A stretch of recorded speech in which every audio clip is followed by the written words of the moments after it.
இலங்கையின் அரசியல் வரலாற்றில் இந்த ஆண்டு மே தின கொண்டாட்டங்கள் ஒரு புதிய அரசியல் உண்மையை வெளிப்படுத்தியுள்ளன.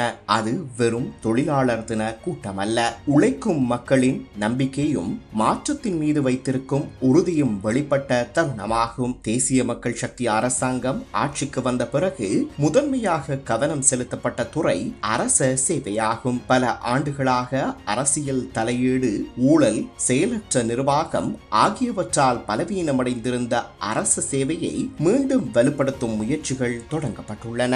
அரச ஊழியர்களின் சம்பள உயர்வு அதில் முக்கியமான படியாகும். இது வெறும் சம்பள உயர்வு அல்ல, அரசு சேவையின் கௌரவத்தை மீட்டெடுக்கும் அரசியல் முடிவாகும். அதேபோல் இனவாதமற்ற சமூக சூழலை உருவாக்கும் முயற்சியும் கணிசமாக முன்னேறியுள்ளது. பல ஆண்டுகளாக இன அரசியலை பயன்படுத்தி மக்கள் மனதில் பிரிவினையை விதைத்த அரசியல் கலாசாரத்திலிருந்து சமத்துவம், ஒற்றுமை, குடியுரிமை என்ற அடிப்படைக்கு நாடு நகர்கிறது. இது நாட்டின் எதிர்காலத்திற்கு மிகவும் அவசியமான மாற்றமாகும். மலையக தோட்ட தொழிலாளர்களின் சம்பள உயர்வும் இந்த மாற்றத்தின் ஒரு முக்கிய சின்னமாகும். பல தசாப்தங்களாக மலையக மக்களின் பெயரில் அரசியல் அதிகாரத்தை தக்க வைத்திருந்த தொண்டமான், ராதாகிருஷ்ணன், திகாம்பரம் போன்ற தலைவர்கள் வாக்குறுதிகளை மட்டுமே வழங்கினர். ஆனால் தொழிலாளர்களின் வாழ்க்கையில் உண்மையான மாற்றம் எவ்வளவு ஏற்பட்டது என்பது மக்களுக்கே தெரியும். கடந்த ஆண்டு சமகி ஜனபலவேகியின்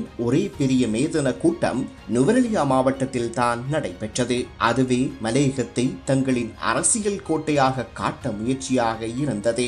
ஆனால் இந்த ஆண்டு அதே எதிர்க்கட்சியால் ஒரு சிறிய பொதுக்கூட்டத்தை கூட உறுதியுடன் நடத்த முடியாத நிலை ஏற்பட்டது. மேலும் இந்த ஆண்டின் எஸ்ஜேபி மேதன மேடையில் தலைவர் சஜித் பிரேமதாச உரையாற்றிக் கொண்டிருக்கும் போது மக்கள் எழுந்து வெளியேறிய சம்பவம் எதிர்க்கட்சியின் தற்போதைய அரசியல் வீழ்ச்சியை வெளிப்படுத்துகிறது.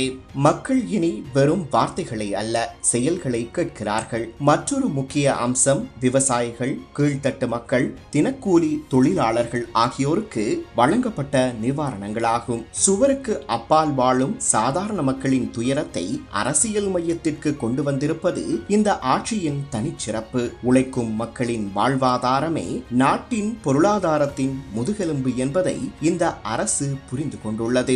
இந்த ஆண்டு நாடு முழுவதும் நடைபெற்ற 21 மேதின கூட்டங்கள் ஒரு கட்சியின் பலத்தை மட்டும் காட்டவில்லை, வேலை செய்கிற மக்களிடமிருந்து கிடைத்த அரசியல் அங்கீகாரத்தை வெளிப்படுத்தின. இது ஒரு கட்சியின் வெற்றி மட்டுமல்ல, உழைக்கும் மக்களின் அரசியல் விழிப்புணர்வின் வெற்றியாகும். உழைப்பவரின் கை உயர்ந்தால்தான் நாடு உயர்ந்திடும், மக்கள் வென்றால்தான் ஜனநாயகம் வென்றதாகும். வளமான நாடு, அழகான வாழ்க்கை என்ற இலக்கை நோக்கி நகரும் இந்த பயணத்தில் மே தினம் இனி ஒரு நினைவு நாள் மட்டுமல்ல, அது ஒரு புதிய சமூகத்தின் அறிவிப்பாக மாறியுள்ளது.